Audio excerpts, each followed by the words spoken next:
Hello everyone. इस video में हम पढ़ने वाले हैं ह्यूमन रिसोर्स मैनेजमेंट का chapter number 4 which is job analysis and job design. So let's read out.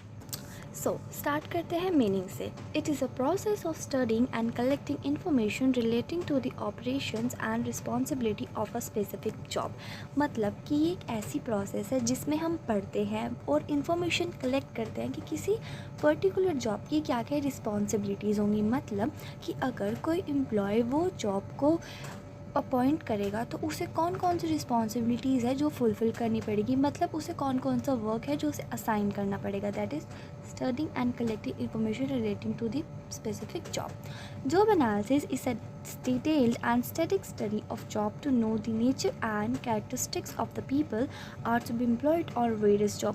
और जो जॉब एनालिसिस होता है ये इसकी भी डिटेल्ड एंड स्टैटिक स्टडी होती है कि एक पीपल पर्सन एम्प्लॉय जो भी इस जॉब को करेगा उसके पास कौन कौन सी स्किल्स कौन कौन सी स्पेशलिटीज़ होनी चाहिए उस जॉब को करने के लिए।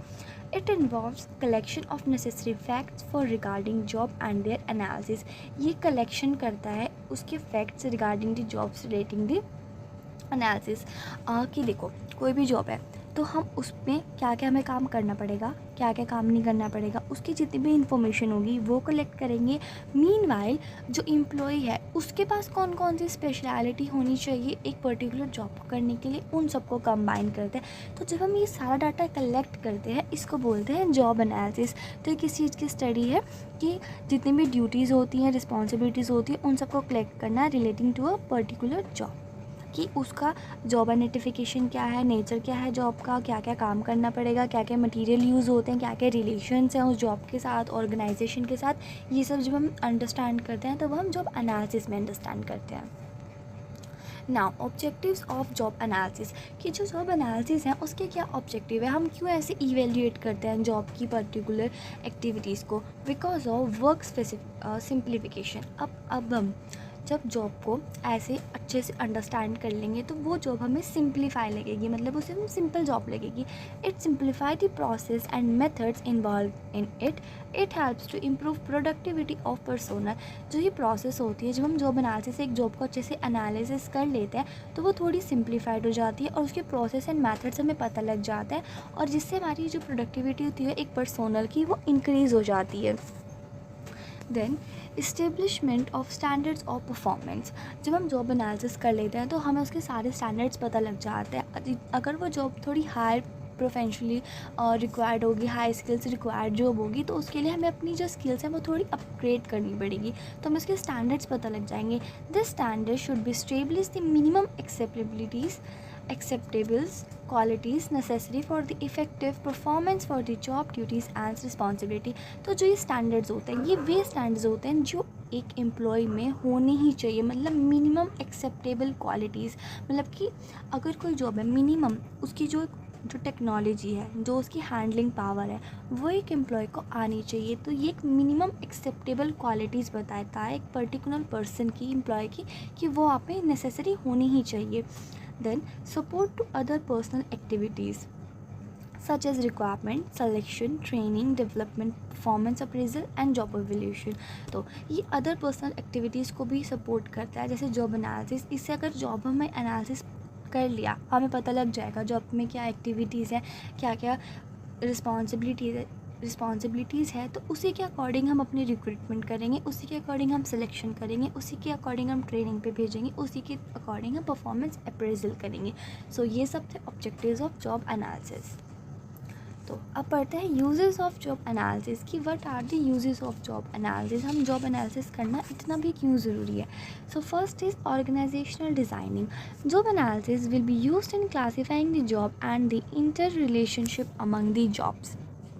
जो जॉब एनालिसिस है ये एक हिरार्किकल पोजीशन में होता है, तो इसको करने के लिए हम इजीली समझ जाते हैं। ऑर्गेनाइजेशन डिज़ाइनिंग मतलब कि इससे हम क्लैरिफाई कर देते हैं कि किसकी जॉब क्या है और कौन किसका सुपीरियर है, कौन किसका सबऑर्डिनेट है। जो रिलेशनशिप होती है वो क्लैरिफाई हो जाती है। Then man power planning, it is a qualitative aspects as it determine the demand for the job in term of responsibility and duties। जो हमारा मैन पावर प्लानिंग, हमारी मैन पावर प्लानिंग की मतलब हमें नंबर ऑफ़ पर्सन कितने required है ये पता लग जाता है एक जॉब को एनालिसिस करके। ये क्वालिटेटिव एक्सपेक्ट है जिससे हमें पता लग जाता है कि कितनी किसकी डिमांड है और क्या रिस्पॉन्सिबिलिटी एंड क्या ड्यूटीज़ है।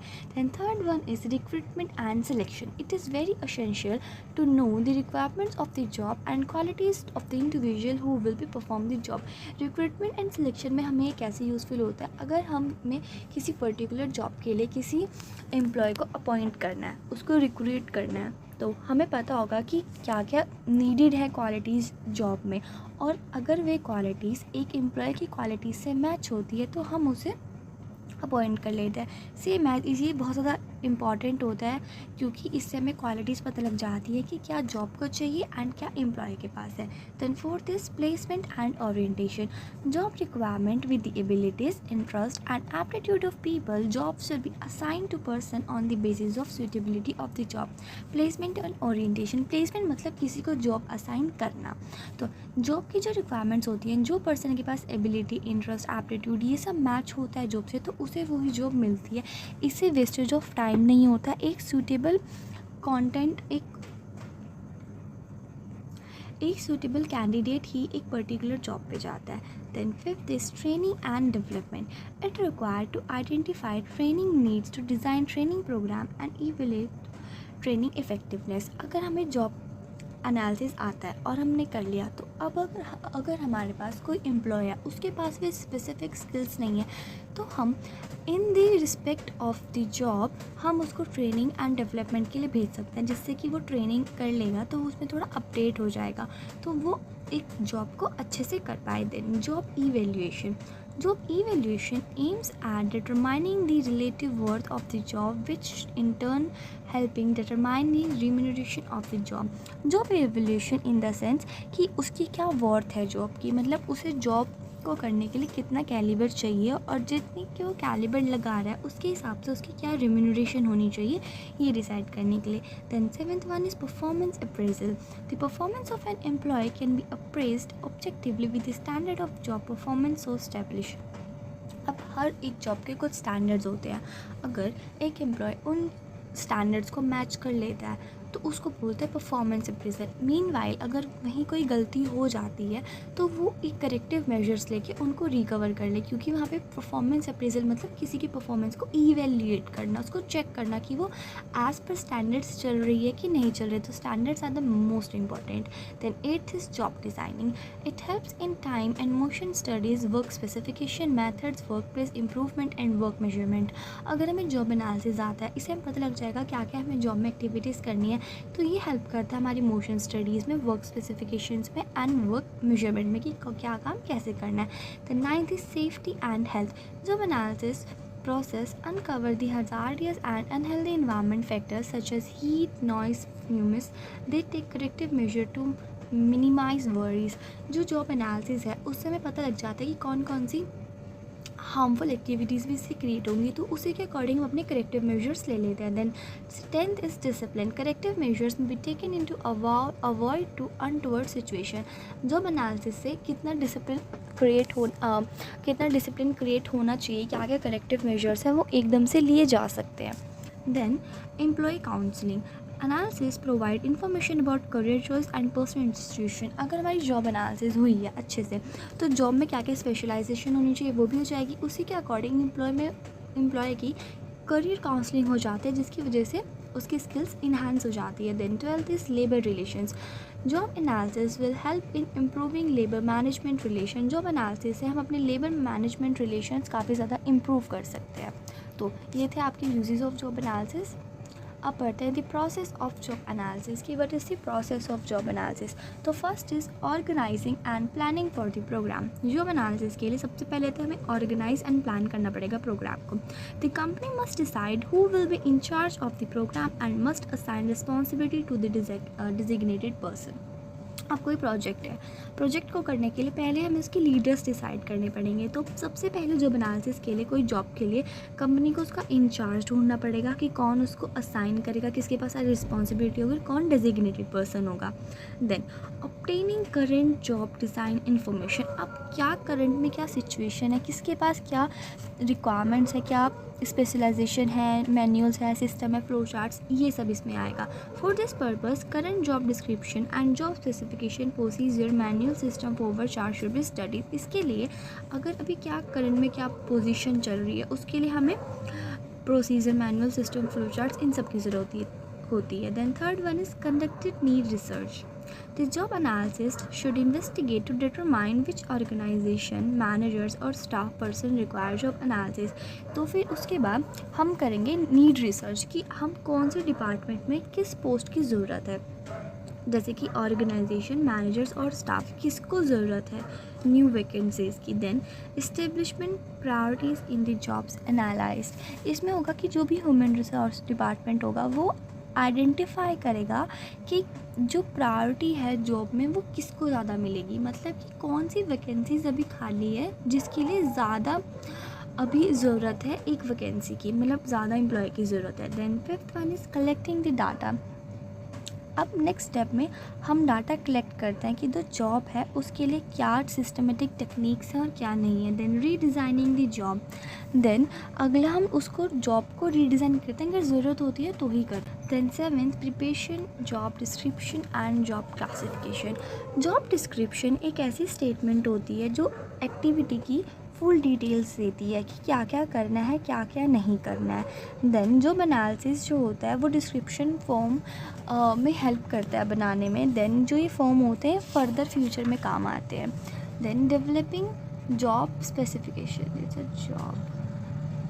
Developing job specification. Job specific होती है कि क्या आपको इन्फॉर्मेशन मिली है, जो भी आपने इन्फॉर्मेशन कलेक्ट करी है अपने डिपार्टमेंट से, वैकेंसी से, जॉब डिस्क्रिप्शन से, फिर उन सारे स्टेटमेंट्स को कलेक्ट किया जाता है और फिर एक मिनिमम एक्सेप्टेबल क्वालिटीज़ ड्रॉ की जाती है कि जो भी हमारा न्यू कमर होगा, न्यू एम्प्लॉय होगा, उसमें मिनिमम ये एक्सेप्टेबिलिटीज़ होनी चाहिए।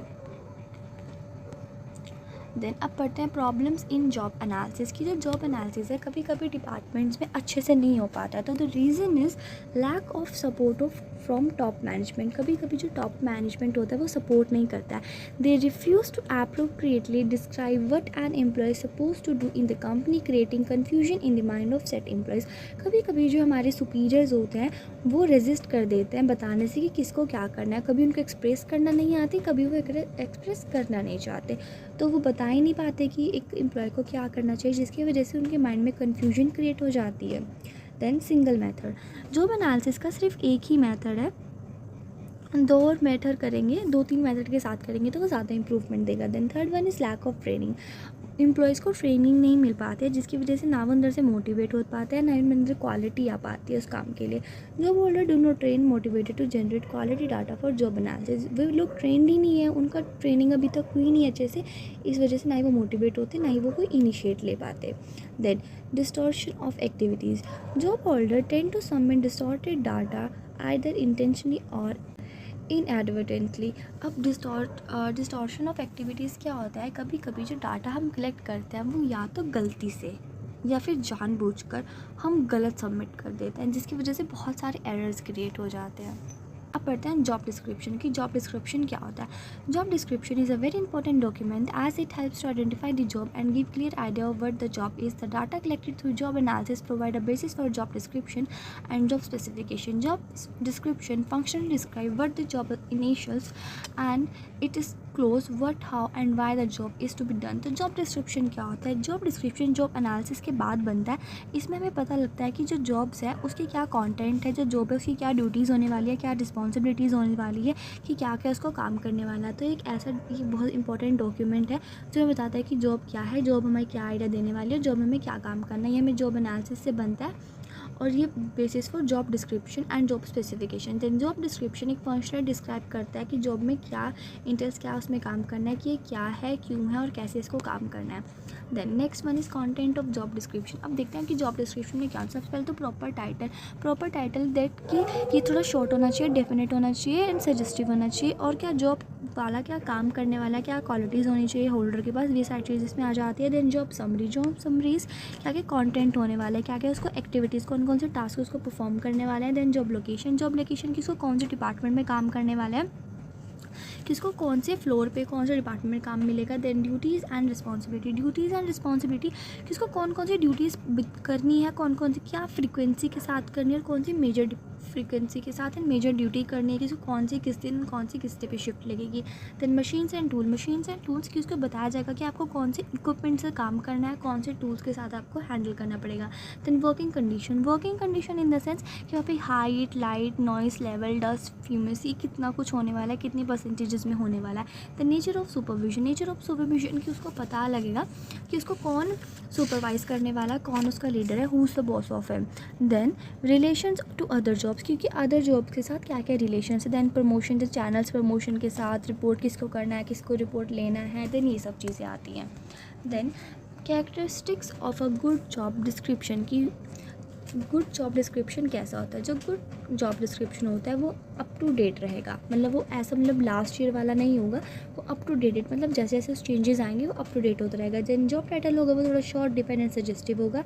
ये थोड़ा डिस्क्राइब सफिशिएंट डिटेल, इसमें सब चीज़ें डिटेल में होगी, रिस्पॉन्सिबिलिटी एंड जितनी भी ड्यूटीज़ होंगी वो सब डिटेल में मेंशन होगी। Then job specification should clearly mention, ये थोड़ा क्लियरली मेंशन होगा कि कैसे कैसे क्या होगा।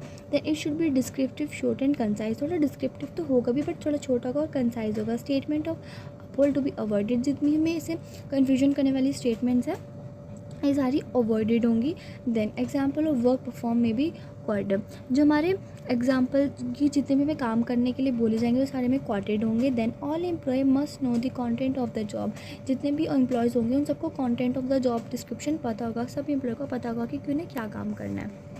देन जॉब स्पेसिफिकेशन, अभी हमने जॉब डिस्क्रिप्शन पढ़ा, जैसे कि जॉब एनालिसिस क्या था कि जॉब को पता लगाना कि किस इंडिविजुअल को कैसे काम करना है, कौन कौन सी रिस्पॉन्सिबिलिटीज़ मिलेंगी उसे और कौन कौन सी कैपेबिलिटीज़ उसके पास होनी चाहिए, क्या क्या रिक्वायरमेंट ऑफ द जॉब है। देन जॉब डिस्क्रिप्शन पढ़ा, जॉब डिस्क्रिप्शन में के लिए जॉब में क्या क्या ड्यूटी होने वाली है, प्लेस, पर्सन, कैसे कैसे काम होगा, मटीरियल वगैरह। अब पढ़ते हैं जॉब स्पेसिफिकेशन क्या है।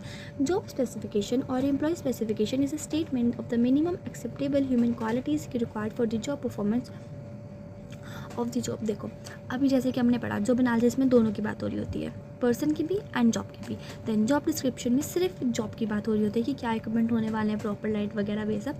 और जॉब स्पेसिफिकेशन में क्या बात करते हैं, यहाँ पे हम सिर्फ एक एम्प्लॉय की बात कर रहे होते हैं कि एम्प्लॉय की कौन कौन सी क्वालिफिकेशन होनी चाहिए एक जॉब को करने के लिए। जॉब स्पेसिफिकेशन और इसे एम्प्लॉय स्पेसिफिकेशन भी कहते हैं, एक वैसी स्टेटमेंट होती है मिनिमम एक्सेप्टेबल क्वालिटीज़, मतलब कि ये तो होना ही चाहिए, अगर आप बस ये क्वालिटी नहीं है तो आप ये जॉब नहीं कर सकते हैं। फॉर एग्जांपल सेल्स डिपार्टमेंट, हम एक ढूंढना है सेल्स मैनेजर या फिर सेल्स एम्प्लॉय, अगर उसके पास कम्युनिकेशन स्किल्स ही नहीं होगी तो हम उसे जॉब कैसे दे देंगे, क्योंकि हमें जब सेल्स करनी होती है तो हमें कम्युनिकेट करना पड़ता है, हमें अपने बायर को पूरा एग्री कराना पड़ता है, उसको मैनिपुलेट करना पड़ता है चीज़ों को परचेज़ करने के लिए। तो अगर आपके पास अच्छी कम्युनिकेशन स्किल्स नहीं होगी तो हम उसको जॉब दे ही नहीं पाएंगे। So communication is the basic, एकदम minimum skills of the person.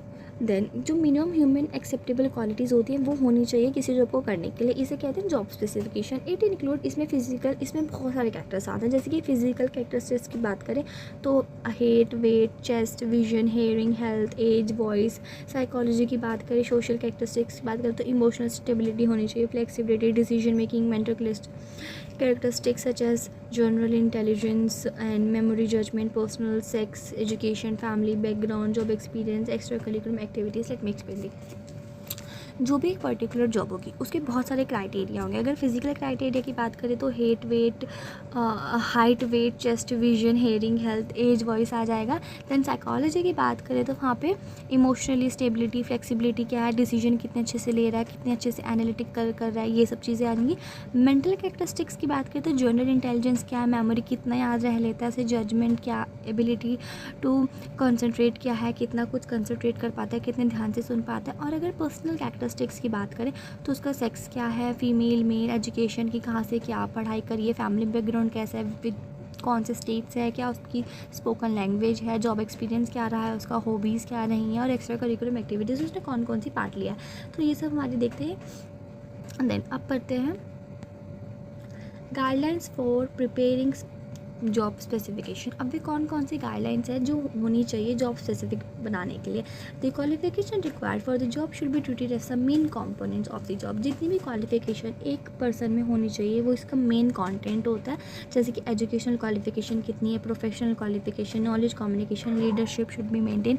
इसमें डिसीजन मेकिंग, राइटिंग स्किल्स, ये सारी चीज़ें मेंशन होती है। Then second is tools and technology should be use disclose, कि उसको वो टेक्नोलॉजी, वो जॉब की जो एक टेक्नोलॉजी है, जो एक पर्टिकुलर एक्टिविटी जो टास्क से दिया जाएगा उसमें उतने टूल्स एंड टेक्नोलॉजी यूज़ करने के कैलिबर है कि नहीं है। देन एडिशनल रूल्स रिस्पॉन्सिबिलिटी और स्पेसिफिक जॉब में मेंशंस, कि अगर उसको एडिशनल रूल्स दिए जाएंगे वो कर पाएगा कि नहीं कर पाएगा, ये भी मेंशन होना चाहिए। Then compensation package also mention, तो उसका कंपनसेशन पैकेज होगा यहाँ पे वो भी मेंशन करेंगे। देन उसे रिलेवेंट इन्फॉर्मेशन भी दी जाएगी, एडिशनल रोल्स भी दिए जाएंगे, उसको कंपनसेशन सब कुछ एकदम क्लियरली एक्सप्लेन किया जाएगा। Then objectives of job specification, वे कौन कौन से ऑब्जेक्टिव्स हैं जॉब स्पेसिफिकेशन के।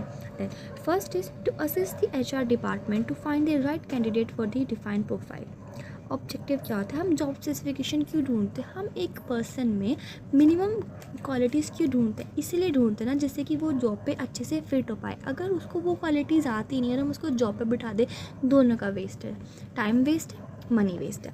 तो इसीलिए जो HR डिपार्टमेंट है वो right candidate for the right profile के ढूंढता है। Then to induce candidate to look into the offer by helping him to decide he suitably for the job, ये कैंडिडेट को भी हेल्पफुल करता है क्योंकि उसे अपनी पसंद का काम मिलता है। Then to establish organisational competency which can provide the edge organisation over the competitors. अगर हमारे कैंडिडेट अपनी मन पसंदीदा जॉब पर बैठेंगे, उनमें उनकी ज़्यादा इफ़िशेंसी होगी, जिससे कि उनको ज़्यादा प्रॉफिट मिलेगा और हम वन स्टेप अहेड निकल सकते हैं अपने कॉम्पिटिटर से। देन अब पढ़ते हैं जॉब डिज़ाइन, कि जॉब डिज़ाइन क्या होता है। Involves organizing the components of the job and the introduction patterns among the member of a work group. It helps in developing appropriate design of a job to improve efficiency and satisfaction. Job design is an attempt to create a match between job requirements and human attributes. अब देखो job analysis में क्या पढ़ा, कि job के बारे में क्या क्या एनालिसिस करते हैं, कि जॉब कैसी है, क्यों है। देन जॉब डिस्क्रिप्शन में हमने क्या क्या पढ़ा, कि जॉब कैसी है, नेचर ऑफ द जॉब पढ़ा हमने, कि उसकी क्या रिस्पॉन्सिबिलिटी एंड ड्यूटीज़ है। देन हमने जॉब स्पेसिफिकेशन में पढ़ा कि एक ह्यूमन मिनिमम एक्सेप्टेबल कौन कौन होनी चाहिए। अब जॉब डिज़ाइन में क्या करेंगे, अब हम दोनों चीज़ों को मिला के चलेंगे। अगर दोनों में कोई डिफिशेंसीज आ रही हैं तो करेक्टिव मेजर्स लेके उनको इक्वली फॉर्म में लाएंगे, जिससे कि हमारी जो ग्रोथ है वो हो पाए। तो इसमें क्या होता है, हम इसमें डाटा को ऑर्गेनाइज करते हैं कि और हम इंट्रोड्यूस कराते हैं वर्क को एंड मेंबर्स को। It helps in developing appropriate design. इससे हमारा एप्रोप्रिएट डिज़ाइन मतलब ये परफेक्ट मैच बनता है, जिससे कि हमारी इफ़िशिएंसी बढ़ पाए और सेटिस्फेक्शन मिल पाए, वर्क की इफ़िशिएंसी हो पाए, एम्प्लॉयज़ की सेटिस्फेक्शन। देन जॉब डिज़ाइन एक ऐसा अटैम्प्ट है जो मैच क्रिएट करता है किन किन के बीच में, job requirements and human attributes के बीच में। तो अब पढ़ते हैं ऑब्जेक्टिव्स ऑफ जॉब डिज़ाइन की। जॉब डिज़ाइन के क्या क्या ऑब्जेक्टिव हैं। तो फर्स्ट इज़ एक design to meet the requirements of the organization such as high productivity, technical efficiency and qualities of work. तो इसके 3 ऑब्जेक्टिव हैं। पहला ऑब्जेक्टिव क्या है, इससे हमारी ऑर्गेनाइजेशन की नीड पूरी हो जाती है, जैसे कि हाई प्रोडक्टिविटी को इंक्रीज़ करना, technical efficiency and quality of work क्या है। Then second one is to satisfy the need of individual, की जो इंडिविजुअल है पर्टिकुलर उसकी नीड को सेटिस्फाई करना, जैसे कि इंटरेस्ट, उसका चैलेंजेस, अचीवमेंट, इन सबको। Then third one is the last, the next objective is to integrate the needs of both. अब लास्ट में हम इन दोनों की नीड्स को मिला देंगे, जिससे कि जो ऑर्गेनाइजेशन है उसकी नीड भी पूरी हो जाए एंड देन जो हमारा एम्प्लॉय है उसकी नीड भी पूरी हो जाए। Then importance of job design की, जॉब डिज़ाइन इतना भी क्यों इम्पॉर्टेंट है। तो first is job design is a fundamental to the organization on which organization structure, research, proper utilization of resources and man power and over high productivity. Job design एक ऐसा fundamental है, एक organisation का ऐसा structure create करता है जिसमें जो रिसोर्सेज हैं वो प्रॉपर यूटिलाइज हो जाए और मैन पावर है वो भी प्रॉपर यूटिलाइज हो जाए, जिनकी वजह से जो हमारा प्रोडक्शन है वो थोड़ा हाई हो जाए। Then second, it is complement and support other jobs in the organization. अगर हमारी सारी जॉब एकदम सूटेबली परफेक्ट बैठी होंगी तो हमारा जो ऑर्गेनाइजेशन है वो ऑफकोर्स ग्रोथ करेगा। Then wrong decision job can lead to role ambiguity and conflicts interest. जो हमारा अगर हमने अच्छे से जॉब ऐसे रोल्स जो है, जो रोल ऑफ द जॉब है वो हमने अच्छा नहीं करा तो हमें उससे कन्फ्लिक्ट्स आ जाते हैं, फ्रस्ट्रेशन हो जाती है, एनजाइटीज़ हो जाती हैं। अब पढ़ते हैं मेथड्स ऑफ जॉब डिज़ाइन की जॉब डिज़ाइन के कौन कौन से मेथड है, हम वर्क को एंड एम्प्लॉयज़ को साथ में कैसे ला सकते हैं। तो first is job simplification, job को सिंपली कर दो। इसमें क्या होगा, हम जॉब को छोटे छोटे टुकड़ों में तोड़ देंगे, उनको सब पार्ट्स में डिवाइड कर देंगे और उनको टाइम एंड वर्क के हिसाब से एम्प्लॉयज़ को सबमिट कर देंगे। देन इसमें क्या होगा, बहुत बड़ी जो जॉब होगी उसको छोटे छोटे पार्ट्स में डिवाइड कर देंगे और उनको ट्रेनिंग करेंगे, उसी के अकॉर्डिंग उनको ट्रेनिंग देंगे। देन उसके बाद उनको particular time and motion studies के साथ ऑफर करेंगे एम्प्लॉयज़ को। Then second is job rotation. Job rotation में क्या होता है, it's simply shifting of an one employee from one job to another job within a working group, so there is a variety of a relief from burden of routine. आप मान लीजिए कोई employ है, उसको एक job से another job पे डाल दिया, मतलब उसको पोजीशन हाई नहीं करी, उसका प्रमोशन नहीं करा, सिर्फ उसको एक सीट से दूसरी सीट पे बिठा दिया, मतलब उसे एक डिपार्टमेंट से दूसरे डिपार्टमेंट डाल दिया। देन इसमें सिर्फ शिफ्टिंग होती है, अपग्रेडेशन नहीं होता, सिर्फ शिफ्टिंग होती है। Just is a shifting from one employee to another job within उसमें सेम वर्क और सेम वैरायटी मिलती है उसे काम करने की। इसका मतलब एक है कि एक ज़ीरो से हटा के उसको दूसरी ज़ीरो पे रख दे, like it is 1 0 for another zero, एक ज़ीरो के लिए दूसरे ज़ीरो, बिकॉज क्योंकि job rotation implies transfer of a job same level and status. इसमें same level and same status पे दिया जाता है, जैसे कि प्रोडक्शन मैनेजर को डिपार्टमेंट मैनेजर में डाल दिया। Then it is a horizontal और लेटरल ट्रांसफ़र, इसे हॉरिजॉन्टल ट्रांसफ़र और लेटरल ट्रांसफ़र भी कहते हैं। देन दिस ट्रांसफ़र में भी ड्यू टू डेवलपमेंट प्रोग्राम, इसे डेवलपमेंट प्रोग्राम की वजह से कह सकते हैं। मतलब मान लीजिए आपको प्रोडक्शन डिपार्टमेंट मैनेजर को सेल्स डिपार्टमेंट मैनेजर में डाल दिया, तो फिर प्रोडक्शन को सेल्स वाले में डाल देंगे तो उसको ऐसे डेवलपमेंट हो जाएगा कि उसको पता लग जाएगा कि हमारा जो मटेरियल है वो आगे जाके कैसे सेल हो रहा है और हमारी कॉस्ट क्या लग रही है उसे बनाने में और वो सेल किस रेट पे हो रहा है। मीनवाइल जो सेल वाला होगा उसे पता लग जाएगा कि यस जो प्रोडक्ट होता है वो कैसे कैसे किन किन प्रोसीजर से बन के आता है और उसमें कितनी हमारी कॉस्ट लगती है और कितना हम उसे सेल करते हैं। देन इसके एडवांटेजेस क्या क्या होते हैं, it relieve the employee from boredom and the monotony of doing the same job. जो हम एक जॉब को बार बार करते रहते हैं बहुत ज़्यादा बोर हो जाते हैं, तो उस चीज़ को हटाने के लिए ये करा जाता है। Then employee experience variety of work place and peer group, जो वैरायटी होती है वर्क प्लेस की, पीर ग्रुप की, ये एम्प्लॉयज़ में देखने के लिए मिलती है। Then it broadens the work experience, जैसे हमारा वर्क एक्सपीरियंस अच्छा हो जाता है हम स्पेशलिस्ट बन जाते हैं। जर्नलिस्ट मतलब हमें रेगुलर वर्क है कर ही लेते हैं, इससे हम स्पेशलिस्ट बन जाते हैं। Then with the help of this method people become more flexible, वे थोड़े फ्लेक्सिबल बन जाते हैं, मतलब उनमें ना कोई से चिड़पन नहीं रहता कि हम एक ही जॉब करेंगे, ये करेंगे, उनको फिर अलग अलग जॉब मिलती है तो ज़्यादा फ्लेक्सिबल हो जाते हैं। Then this method improve the self image and person worth of the employee, इससे हमारी जो सेल्फ इमेज होती है वो थोड़ी बढ़ जाती है कि wow it is so talented कि वो 2 डिपार्टमेंट भी संभाल लेता है। देन डिसएडवांटेजेस, अब इसके कुछ डिसएडवांटेजेस हैं, ऑफकोर्स प्रोज हैं तो कॉन्स भी होंगे। Then first is the employee who wants to perform challenging jobs feel frustrated. अब मान लीजिए कोई जॉब है वो थोड़ी कम कैलिबर वाले लोगों के लिए है, अब हाई कैलिबर वाले को लो कैलिबर वाली जॉब दे दी तो वो तो फ्रस्ट्रेट हो जाएगा। तो इसीलिए जो थोड़ी चैलेंजिंग पर्सन होते हैं उनको ये जॉब बहुत ज़्यादा फ्रस्ट्रेटेड लगती है।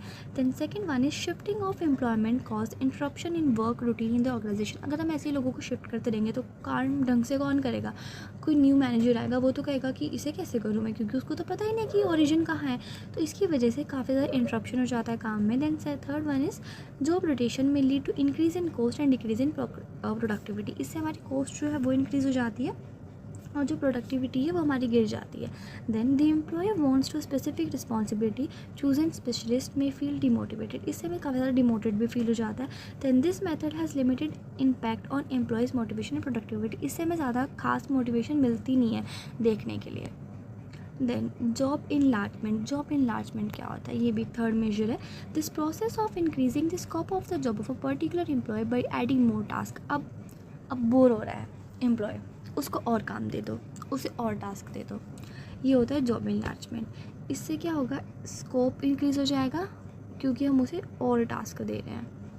It means assignment to various task, उसको और टास्क एंड ड्यूटीज़ दे दो, सेम लेवल पे और काम दे दो, हॉरिजॉन्टल लेवल पे और काम दे दो। इससे हमारा जो काम हो जाएगा वो ज़्यादा हो जाएगा और उसको जॉब ट्रेनिंग भी हो जाएगी और जो हमारे एम्प्लॉयज़ होंगे वो ज़्यादा वर्सटाइल भी हो जाएंगे। That's it. Then fourth one is job enrichment. Job enrichment क्या होता है? It consists of designing the job in a such way that the worker gets greater autonomy for planning and controlling in on performance। इसमें हम ऐसे design करेंगे कि जो हमारा जो एम्प्लॉय होगा उसको ज़्यादा पावर मिलेगी, मतलब ज़्यादा अथॉरिटी मिलेगी। It is a motivational technique, एक मोटिवेशनल टेक्निक है जो थोड़ी चैलेंजिंग एंड इंटरेस्टिंग होती है। इसमें क्या होता है, यही होती है, बाकी तो सारी हॉरिजॉन्टल होती है, बट एक जॉब एनरिचमेंट होता है जो थोड़ा वर्टिकल होता है। इसके क्या क्या स्टेप्स होते हैं? Job selection. जॉब सिलेक्शन में होता है कि उसको जॉब मिलती है कि उसे कौन सी जॉब करने वाली है। देन आइडेंटिफाई दी चेंजेस, कि उसको जॉब में थोड़े से चेंजेस डाल देते हैं उसके सिलेक्टेड जॉब्स में। देन थर्ड वर्ड है change in the content of job. अब जो जॉब का कंटेंट है हम उसे थोड़ा चेंज कर लेते हैं, हम उसे नॉर्मल ग्रुप का काम दे देंगे, उसे कंबाइनिंग टास्क दे देंगे, उसके फीडबैक लेने लगेंगे। Then employees counselling. Employees counselling की उसे ट्रेनिंग पे भेजेंगे, गाइडिंग देंगे, इंकरेजेस करेंगे। Then job integration. इंटीग्रेशन मतलब उसे डेली वर्क रूटीन के साथ साथ हम उसे हार्ड वर्क रूटीन भी देंगे।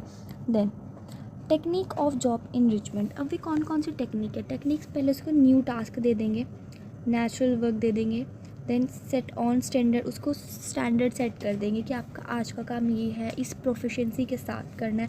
देन उसका मिनिमाइज द कंट्रोल और provide freedom of the employees. हम उसको थोड़ी सी फ्रीडम कर देंगे, थोड़ा कंट्रोल को मिनिमाइज़ कर देंगे। Then provide feedback to employee, हम उसको फीडबैक भी देंगे। Then introduction new difficult and creative task to employee, हम उसे हमेशा time to time creative and difficult task provide करते रहेंगे। Then advantages. अब इसके एडवांटेजेस क्या है? इट मेक्स वर्क इंटरेस्टिंग, अब उसे नया नया वर्क मिलेगा तो उसके लिए काफ़ी ज़्यादा इंटरेस्टिंग हो जाएगा। Then it helps to reduce the rate of labour and absenteeism, ये हमारा जो लेबर टर्नओवर होगा वो कम हो जाएगा और हमारा जो एब्सेंटीज़म है वो भी गिर जाएगा। Then it increase the skills, इससे हमारी स्किल्स इंक्रीज़ हो जाएगी, जो वर्कर होगा उसे ज़्यादा सेटिस्फेक्शन मिलेगी, जो ऑर्गेनाइजेशन होगा उसे थोड़ी इंप्रूवमेंट मिलेगी।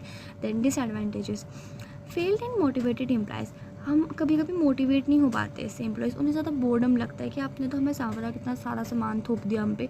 Consider additional burden without appropriation compensation, हमें कंपनसेशन तो मिलती नहीं है एक्स्ट्रा, बस काम ही काम देते रहता है। Then without training it should not be done, अगर हम बस ट्रेनिंग नहीं देंगे तो हमारा ये काम भी नहीं होगा। Then it may not possible reach all jobs like technical jobs, ये हर जॉब के लिए अच्छा नहीं होता, जैसे टेक्निकल जॉब्स के लिए बिल्कुल अच्छा नहीं होता। Then it does not mean that they are always satisfied with the jobs, ये हमेशा नहीं होता कि वो एकदम सेटिस्फाई होकर चैलेंजेस हैं, ऐसा हमेशा नहीं होता। देन अब पढ़ लेते हैं difference between job enlargement versus job enrichment, कि job enlargement and job enrichment में क्या डिफरेंस है। तो first is scope. Job enlargement involves horizontal, जो हमारा जॉब इनलार्जमेंट है वो एक हॉरिजॉन्टल एंड लेटरल है, वेयर एज जो जॉब इनरिचमेंट है वो वर्टिकल एक्सटेंशन है। Then second is purpose. Job enlargement is to reduce monotony in performing respective job, whereas purpose of job enrichment is to make job more likely challenging. जो हमारा job enlargement है उसमें सिर्फ काम extra करते रहते हैं जिससे कि हमारा थोड़ा टास्केबल हो जाए, वेयर एज जो जॉब इनरिचमेंट है वो थोड़ी चैलेंजिंग एंड सेटिस्फाइंग होती है। Then third one is needs for skills. Job enlargement के लिए हमें कोई पर्टिकुलर स्किल्स की ज़रूरत नहीं होती है, मीनवाइल जॉब इनरिचमेंट के लिए हमें स्पेसिफिक स्किल्स की ज़रूरत होती है। Then fourth direction and controls. Job enlargement involves no more supervision, job enlargement में हमारे कोई ऊपर सुपरविजन नहीं रखते हैं। मीनवाइल जो जॉब इनलार्जमेंट होता है वहाँ पे एक्सटर्नल सुपरविजन होता है कि वो अपनी कैपेबिलिटीज़ यूज़ कर रहा है कि नहीं कर रहा, और उसे सेल्फ डायरेक्शन एंड कंट्रोल भी दिया जाता है। So that's for the today, ये था आपका job analysis and job design. अब हम नेक्स्ट वीडियो में नेक्स्ट चैप्टर करेंगे, that is recruitment. Until take care.